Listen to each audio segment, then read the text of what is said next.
House Republicans have released the text of 4 bills and a package that includes foreign aid for Ukraine, Israel, and Taiwan.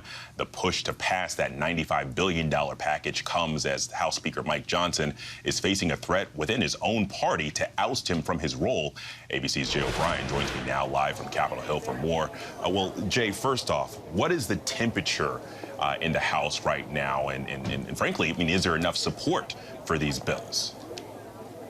Temperature's high, Alex, particularly amongst hardline Republicans who say they have lost trust in Speaker Johnson. One just said that he has a credibility problem in gaggling with reporters moments ago.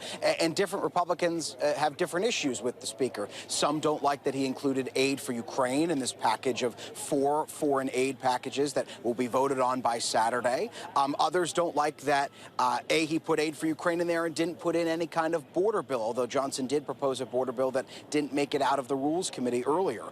And so the question becomes, how does Johnson get these passed? And then also, how does he defend his role as Speaker if he does get these passed? Certainly, to get this legislation over the goal line, he's going to need to rely on Democrats. There have been a large number of Republican defections who have said they are not going to vote for the procedural votes that would need to tee up this vote, and then again, these packages once they're put up for a vote. And so I asked one Republican, Anna Paulina Luna, who's in the House Freedom Caucus, a hardline conservative, what would it mean to her if Johnson has to rely on Democrats to do all of this? Here's what she told me. I'm listening to my constituents on that one, and there's massive concern. I think I told Chad this morning, but there's massive concern that that could potentially cost us the majority.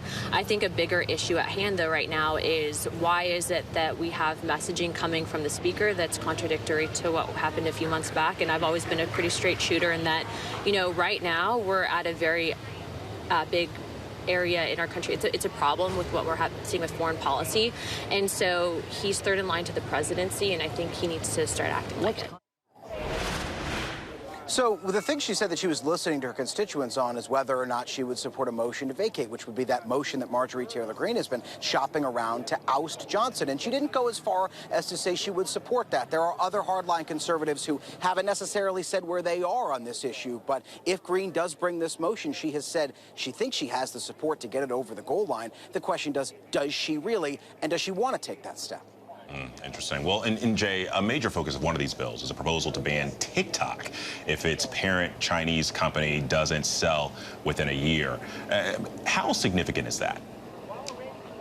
It's very significant, Alex, because remember, the House already passed a bipartisan piece of legislation aimed at TikTok. It would force the company, as you said, to divest. They passed it in March, but then it kind of stalled out in the Senate. And what they've done is they've put it in this 4th bill that's part of these package of 4 bills that includes the aid for Israel and Ukraine. And Speaker Johnson has said he wants to send all of those bills together in the Senate. So if Chuck Schumer wanted to put that aid for Israel and Ukraine up for a vote, in theory, if it does get sent the way Johnson wants, he'd also have to put that TikTok legislation up for a vote. And it could mean, sources at TikTok tell me, that a ban, or at least a potential ban on the app, could move faster than even some TikTok sources anticipated. And so it is significant for the future of the app. It very well could pass in the Senate if this does hold together the way Johnson wants. And if it does pass in the Senate, President Biden has previously indicated, now a lot's changed since he said this, but he's previously indicated he would sign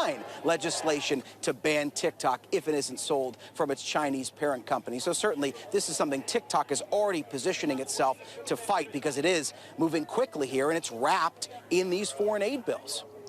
Jay O'Brien getting in his steps around Capitol Hill. Thank you very much, friend.